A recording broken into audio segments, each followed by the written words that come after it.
Hello everyone and welcome to Stan the Wine Man TV. I am your host, Stan Rattan, and this is the Blue Collar Wine Show, the place where we're trying to make you feel comfortable about your palate and get rid of all that crappy, snobby wine stuff. And today we're continuing on the Merlot bandwagon. As I talked about in the last episode, I think that the movie Sideways obviously did some damage to the Merlot varietal. A lot of people gave up on it, thought that it wasn't worth drinking, even though in the movie, as we pointed out last time, at the very end of the movie, the main character, popped a bottle of Merlot in the burger joint and drank it out of a brown paper bag from the right bank of Bordeaux. So, as I pointed out, my three favorite spots for Merlot, and these are my personal favorites. Remember, stick to your own palate. Is Washington State number one, right bank of Bordeaux number two, and of course I mentioned Italy as my third place. And California does a lot of Merlot, and many of them are very good also. So today we're going to continue on this Merlot thought. I really would like to see more people try Merlot, not overlook it because I think it's not cool or hip to drink Merlot. It's a great wine. What I love about Merlot is it reflects the areas where it's grown. For instance, if it's grown in sandy soils, it gets a little plumper, softer, rounder feel in the palate. If it's grown on clay soils, it actually gets a more structured tannic element to it. And grown in limestone soils, it'll get a lot of perfumey elements to it. So Merlot has a lot of different personalities. As I pointed out before, in blind formats, a lot of times folks have trouble determining the difference between a Cab and a Merlot. I'm not even sure if I could do it. In fact, this Friday, I'm going to finish the week with a blind tasting of Merlot. So that'll be interesting. First time, I'm kind of nervous doing something like that. I haven't done it a lot, but I want to do it. I want to do it, and I think I want to do it more. Blind format. See how I analyze these wines in a blind format session. Today I'm going to continue with Washington State Merlot because, as I said and I pointed out, many Washington State Merlots are, in my opinion, some of the best in the world. We're going to start off with the Milbrandt Vineyards Traditions Merlot 2010, Columbia Valley appellation. I'm going to give you a little shot of this label. Actually, Milbrandt Vineyards was my Winer of the Year in 2012 on my Blue Collar Wine Guy blog. I find them to produce some great value wines. This is their Traditions label. They also have an Estate label, which is very good. But this rolls in at, I don't want to forget that, $15, which, is a good value for a bottle of wine, 15 bucks. I remembered the tablecloth this time, folks. I'm going to try and keep remembering that. It's very important for the noise aspect of it. It quiets things down. Let's see what we get on the nose here. Immediately I get like a currant chocolate element on the nose. A little bit of a spice box element, which is interesting. Get a little bit of like a beauty bark component there, which is kind of interesting. Like the nose, actually. Let's see what we get on the palate.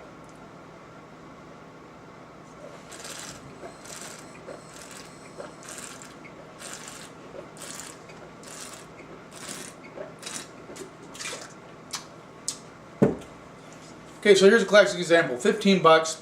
You get like this coffee bean, currant, mocha, chocolate thing going on. Good acidity on the backside. It is softer on the tannin side, there's no doubt about it. Cabernet Sauvignon definitely has a more tannins than a Merlot.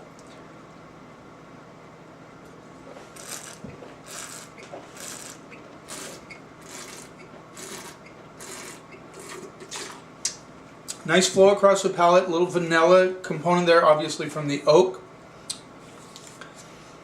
There's a lot going on here, and like I said, it's 15 bucks. You could drink this as a cocktail wine because of the softness of the tannins. In other words, this is a big thing now, especially for the millennial generation. It's to just pop a bottle of wine with friends, sit around and drink it. Don't necessarily have to have food. There's nothing wrong with that.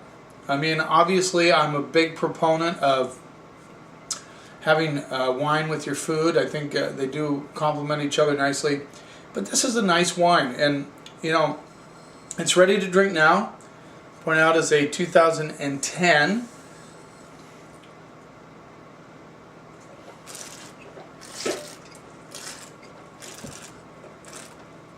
Yeah, 15 bucks, great value. I'm going to give this one a B. A B. I think it's a great bottle of wine. You know, it's the vanilla aspect. It kind of lingers on the backside. Get a little bit of minerality there on the back end. Nice bottle of wine. Let's move on to the next one. This is Woodhouse Wine Estates, Kennedy Shah, 2011 Merlot. And this is Rattlesnake Hills appellation, which is up in the Yakima Valley area. And this one rolls in at $14. Now, that's a very interesting label. I like the label, actually. See if I can get a little bit closer for you. See the Kennedy Shah there. I think Woodhouse Wine Estates makes a little bit of a mistake in their labeling. I think they should call it all Woodhouse Wine Estates. They have their Kennedy Shah label. They have a couple of different labels, and I think it kind of, for brand loyalty, just in my opinion, and this is, like I said, it's just my opinion, you know, I think you should stick to one name. If you want to put Kennedy Shah as a sidebar, do it. I know it has something to do with the family, but definitely to build brand loyalty, I think it's important to keep with, you know, a winery name with maybe a sub-label, just so people, okay, Woodhouse Wine Estates, I'm not familiar with that, but I do like Kennedy Shah. You see what I'm saying? So, I like the Rattlesnake Hills appellation. I'm glad to see wineries, you know, kind of pointing that specific appellation out. And let's see what we get on the nose here. So this one has a lot of tobacco, a little bit of a vegetal element on the nose.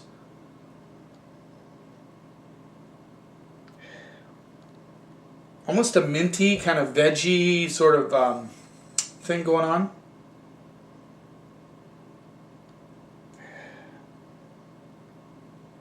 I get an underlying like a little bit of an underripe red cherry and some blackberries going on.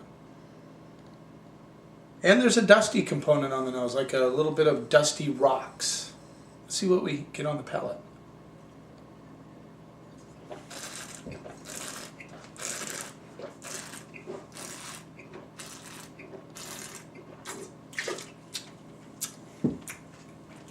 Nice, rich blackcurrant fruit.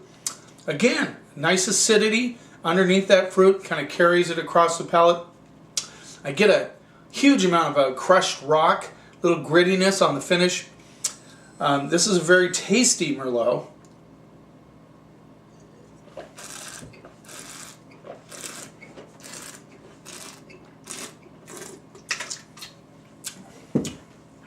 Get a little bit of a coffee bean tobacco on the back end. A little chocolate even comes through at the very back side of this. I'm telling you, this is, you know, I mean, they talk about soft, supple Merlots. This got some guts to it. I mean, this got some grit. This has some edginess to it, but it's still delicious. What a good bottle of wine. 14 bucks. And it shows all these characteristics.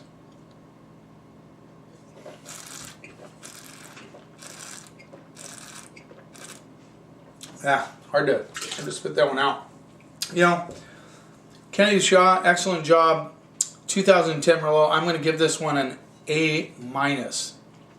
Based on the dollar value for what you get.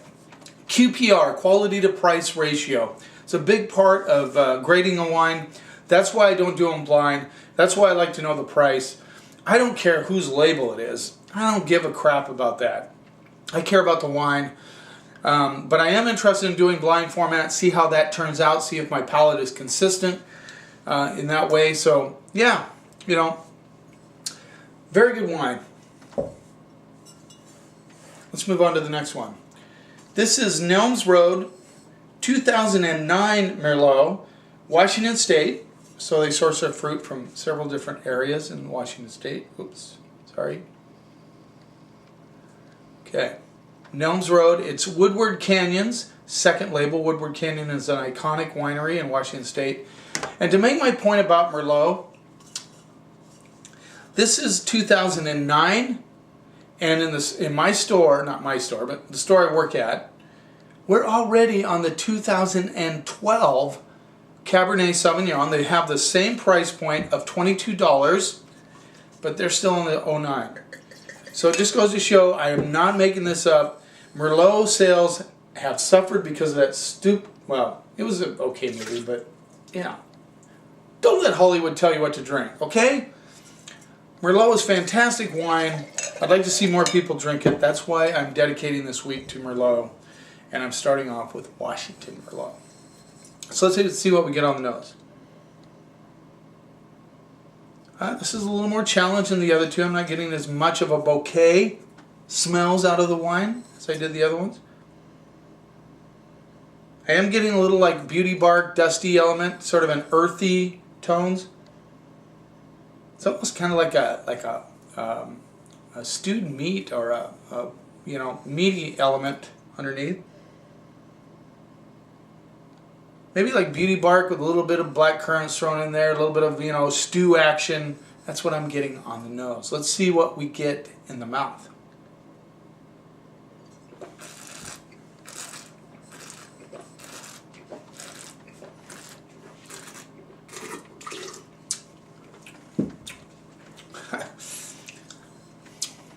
This is ridiculous. I mean, it's big, round, but structured at the same time. Big black currants, spicy, big time on the back end of this wine. A little bit of leather action and chocolate on the finish. Nice flow across the palate, expands on the mid palate.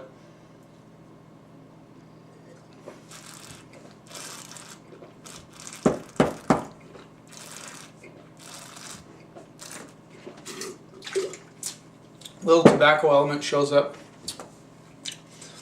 I know it's 22 bucks. A lot of us don't go out and, like to splurge or think that's a value, but for what you're getting, I've had the cab. The cab is really good. Actually, I think this 2009 has a little more structure than the 2012 cab, but that could have to do with the vintage. I mean, 09 was classic vintage also. Washington State has very few bad vintages. And I'm not just talking, California obviously has a lot of great vintages. There's a lot of countries that do, but Washington just seems to be very consistent in their vintages. I know 2011 was tough, and I know 04 and Walla Walla was, they had a big freeze. So, there are some tough areas, but I'm telling you, this Merlot, 22 bucks. I wonder how long they're going to have this 09 around. I don't know, it's pretty good stuff. I'm going to give it an A. A minus, B. Excellent wines. 15, 14, 22 bucks. We're not talking a huge amount of money for excellent wines. Keep drinking Merlot. Don't let anybody tell you it's not the right varietal. Don't let any of those wine snobs out there tell you, don't drink Merlot, drink Cab. Cab's great wine, but so is Merlot. Drink more Merlot. You're missing out if you're not. Thanks for watching, and here's to keeping the snob out of wine.